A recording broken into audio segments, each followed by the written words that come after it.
आलिहि व अस्हाबिहि अजमईन अम्मा बअद फ़अऊज़ु बिल्लाहि अस्समीइल अलीम मिनश शैतानिर रजीम मिन हम्ज़िहि व नफ़्ख़िहि व नफ़्सिहि अल्लाहु ला इलाहा इल्ला हु अल हय्युल क़य्यूम।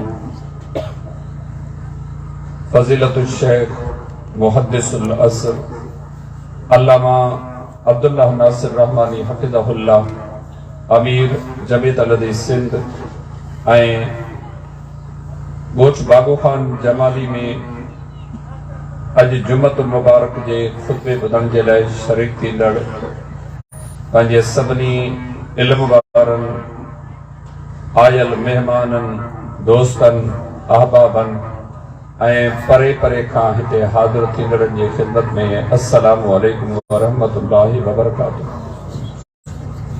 अर्श ते मुस्तवी अल्लाह जो दिल जे अथाह गहराइनि सां शुक्र अदा करियां थो जे अल्लाह मुंहिंजे हिन अबाणे ॻोठ में मुहद्दिसुल असर फ़ज़ीलतुल शेख अल्लामा अब्दुल्लाह नासिर रहमानी हफ़िज़हुल्लाह खे चौथों दफ़ो जुमतुल मुबारक जे ख़ुतबे ॾियण जी सआदत बख़्शी आहे।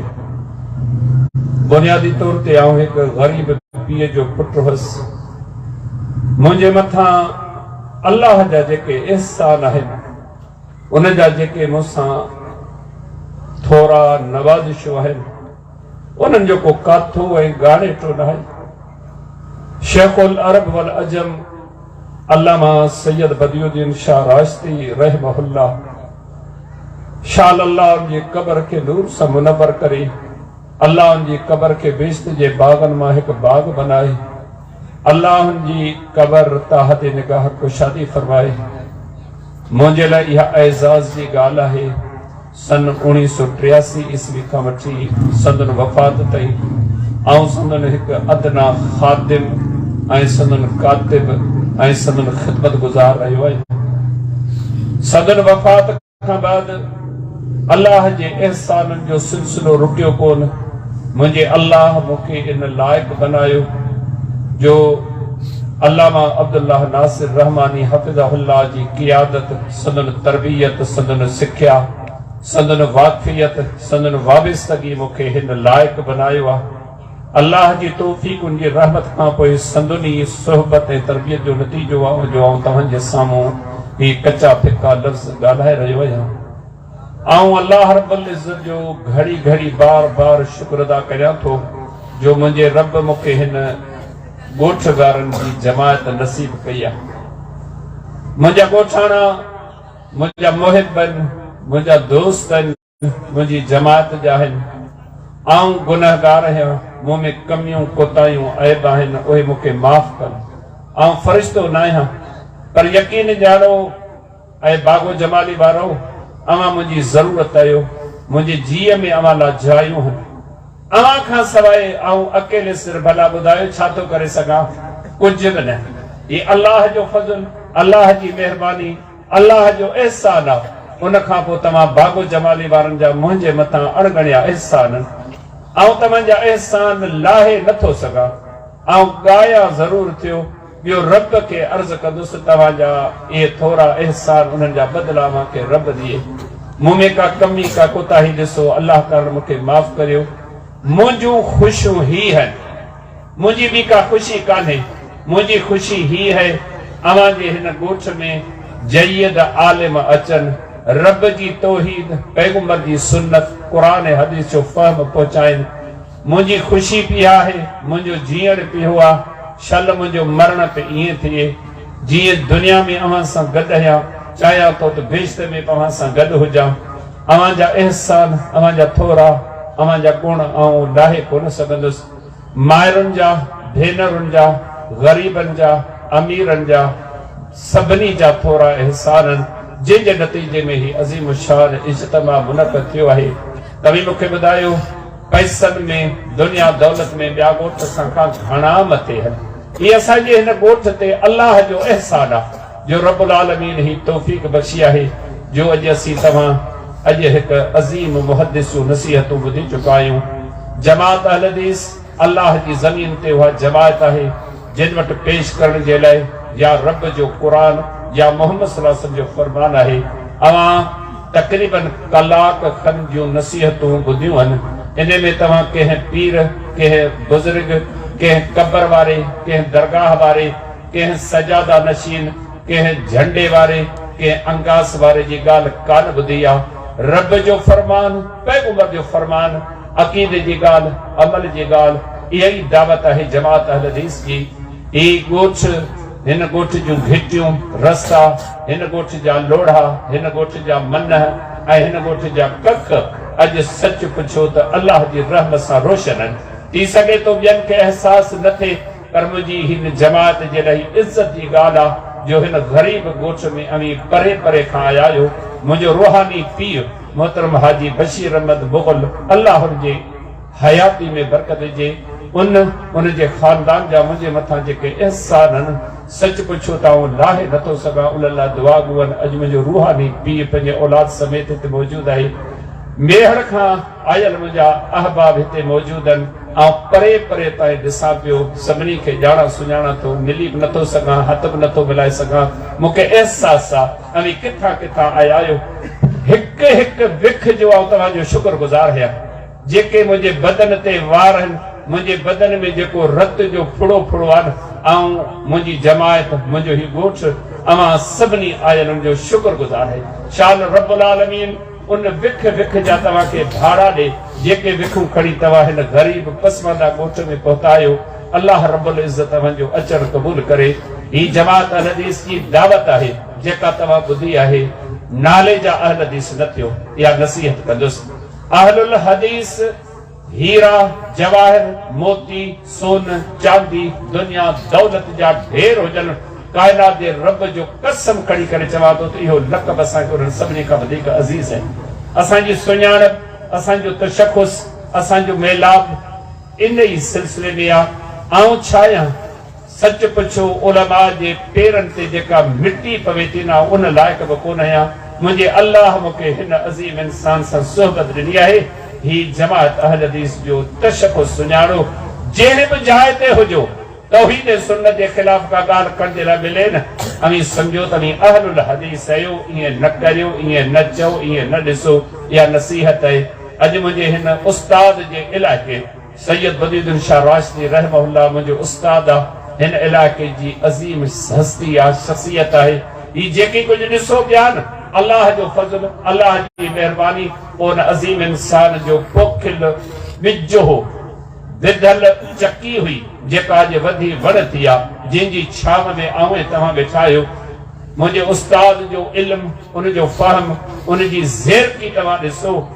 केतिरी जमायत हुई, कराची खां वठी घोटकी ताईं, अछड़े थर खां वठी कोहिस्तान जे जाबरू इलाइक़नि ताईं, केतिरा आलिम, केतिरा हाफ़िज़ हुआ। उन्हनि सभिनी लाइ वटि इज़त हुई। पर जेकॾहिं संदुनि खां बाद जेकॾहिं का संदुनि जाइ वाराइण वारी शख़्सियत हुई न, अल्लामा अब्दुल्लाह नासिर रहमानी हफ़िज़हुल्लाह जी शख़्सियत हुई, जंहिंखे पाण पंहिंजी हयाती में पाण खां बाद रखियो हो। छा था सम्झो इन चूंड जो? छा इन नुक़्ते ते आउं ॻाल्हायां? ही संदुनि अज़ीम चूंड हुई। आउं बि अल्लाह जो शुक्र थो अदा करियां त मूंखे साणनि सोहबत पाए। यकीन ॼाणो, अल्लाह कारण मूंखे जेका साणनि महबत आहे न, आउं उहा बयानु नथो करे सघां। मुंहिंजे मुतालिक़ जेके दुआ या कलिमात पाण बयानु कया अथनि, आउं, मुंहिंजा बच्चा, मुंहिंजा भाइर, मुंहिंजे घर जा भाती, मुंहिंजी पूरी जमात जा माण्हू, आउं शेख हफ़िज़हुल्लाह जा शुक्रगुज़ार आहियूं। आउं जमात अहल हदीस जो हिकिड़ो नंढड़ो रुकन आहियां। इंसान हुअण जे नाते मूं में बि कमज़ोरियूं आहिनि, फ़रिश्तो न आहियां। दरगुज़र करियो। ही वात जेका मूं पंहिंजे उस्तादनि खां वरिती आहे, इन वात जो राही आहियां। अमी मूंसां गॾु विकूं खणो, मूंसां गॾु हलो। आऊं हेड़ा मंज़र ॾिसण ऐं करणु चाहियां थो। ॿी का दुनियादारी कान्हे, न बंगलो, न कार, न प्लाट, न प्रॉपर्टी। मुंहिंजे ख़ुशीअ जो ही सामान आहे जो अॼु मुंहिंजे अल्लाह मूंखे हिन सूरत में अता कयूं आहिनि। जीअं रब हिन पिंडाल में मूंखे तव्हांखे गॾु कयो आहे, शाल मुंहिंजो अल्लाह बेश्त में बि मूंखे तव्हां सभिनी शरीक थींदड़नि खे ईअं गॾु करे।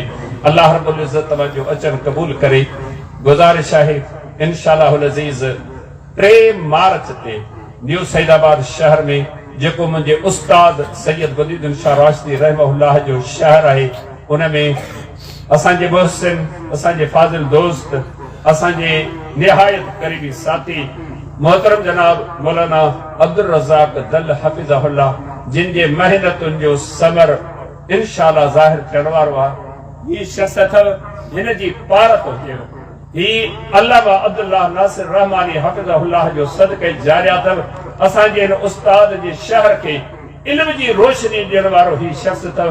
हिन जी तव्हांखे पारत हुजे, हिन जो न्यापो पहुचे, हिन जो कासिद अचे, खाली हथे न मोटायो। हिन महांगाई जे दौर में इहो अज़ीम इदारो मौजूद आहे, हिन जी तव्हांखे पारत हुजे। अल्लाह रब्बुल इज़्ज़त तव्हांखे हिन सां मदद ऐं ताउन करण जी तौफ़ीक़ अता फरमाए, वरी बि तव्हांखे पारत कंदुसि।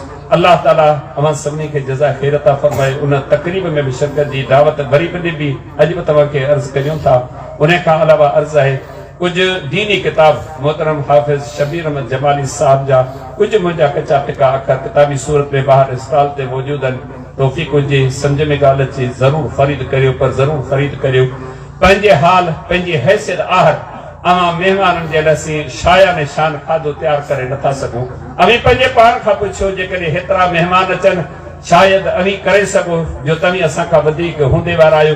असांजो ॻोठ ग़रीब आहे, हिन ग़रीब ॻोठ पंहिंजे हाल सारू अवां महिमाननि जे लाइ रब जी रज़ा, रब जी ख़ुशनुद जे लाइ खाधो तयारु करायो आहे।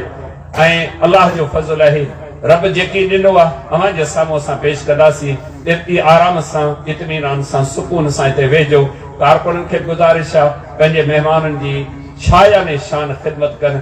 जेकॾहिं का कमी कोताही ॾिसो न, असांजे हीणे हाल खे न ॾिसिजो, कमज़ोरनि खे न ॾिसिजो। वॾो महांगाई जो दौर आहे, अवां जी शाया निशान इज़त करणु खपे, अवां खे उहो खाधो खाराइणु खपे, पर असां में उहा ताक़त कान्हे। तव्हां मानी न ॾिसिजो, हिन खे ॾिसो, असां ग़रीबनि खे ॾिसो।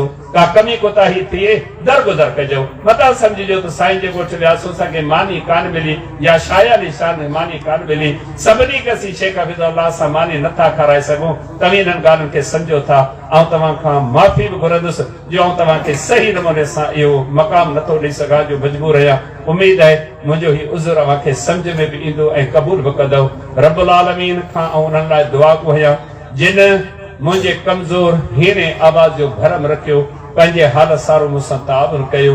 बाग़ी जमाली वारनि खे आउं अर्ज़ कंदुसि, आउं अवां जो आहियां, अवां जो साथी आहियां, अवां में रहां पियो, अवां जी मूंखे ज़रूरत आहे। थी सघे थो अवां कंहिंखे ज़रूरत न बि हुजे, पर मुंहिंजी ज़रूरत आहियो। सच पुछो, मुंहिंजे अखियुनि जो ठार आहियो, अवी मुंहिंजी जमायत आहियो। सुबुह जो दरस ॾियां थो, जुमे जो ख़ुतबो ॾियां थो, राति जो दरस ॾियां थो न, इन में मूंखे तव्हां सां जेको दिली ताल्लुक़ आहे, चाहियां थो जी मुंहिंजे रब मूंखे हिन हिदायत वारे रस्ते सां लातो आहे। अवी सभु मुंहिंजा भाउ पायो, मुंहिंजा मोहसिन पायो, मुंहिंजा दोस्त पायो, मुंहिंजा जमायती पायो, मुंहिंजा कोठारा पायो। अवी बि मूंसां हिन सफ़र में राही थियो।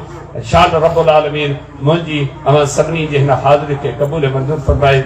मोहतरम सैद साहब जेको शेख हफ़ीज़ुल्लाह जिन सां गॾु आहे, ऐं उनजो बि शुक्रगुज़ार आहियां।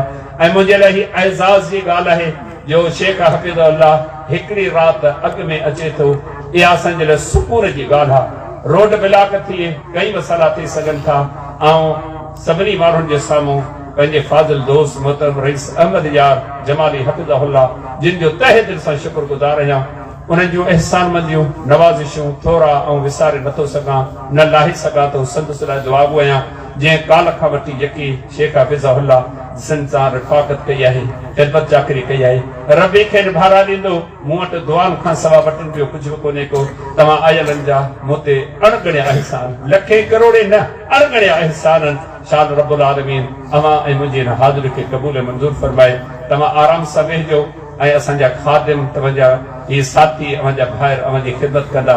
शाल रब्बुल आलमीन अवां असां सभिनी जी हाज़िरी खे क़बूल फरमाए। काफ़ी साथी बीमारनि जे दुआ लाइ दरख़्वास्त कई आहे, ऐं वरी बि शेख हफ़ीज़ुल्लाह जिन खे गुज़ारिश कंदुसि जिन असां सां ताउन करायो आहे, जिन असांजे हथनि ते पंहिंजूं क़ीमती शयूं रखियूं आहिनि ऐं क़ुर्बानी खां कोन कीबायो आहे, उन लाइ बि खेसि दुआ जे लाइ अपील आहे त रब्बुल आलमीन संदन ॾिनो क़बूल करे ऐं रब्बुल आलमीन असांजे हिन पाकिस्तान मुल्क जी हिफ़ाज़त करे।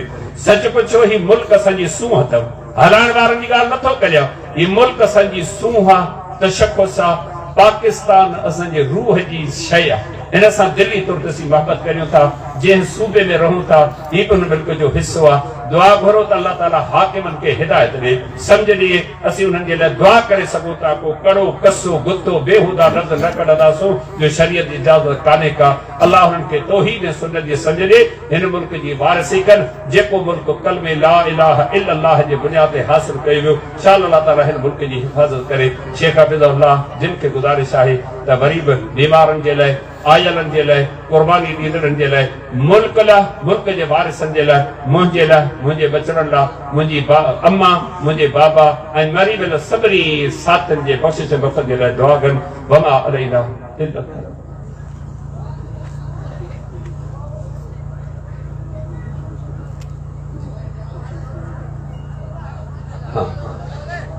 इंशाअल्लाह अज़ीज़ 17 मार्च ते न्यू सैदाबाद शहर में जेका हर साल कॉन्फ्रेंस थिए थी, इंशाअल्लाह अज़ीज़ उहा थींदी।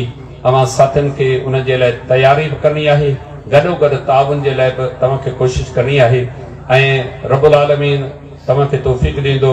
ही कॉन्फ्रेंस बि असांजे उस्ताद सैयद बदियुद्दीन शाह राशिदी रहमहुल्लाह जिन जे लाइ सदके जारी आहे, उन जे लाइ तव्हांखे इतलाउ आहे।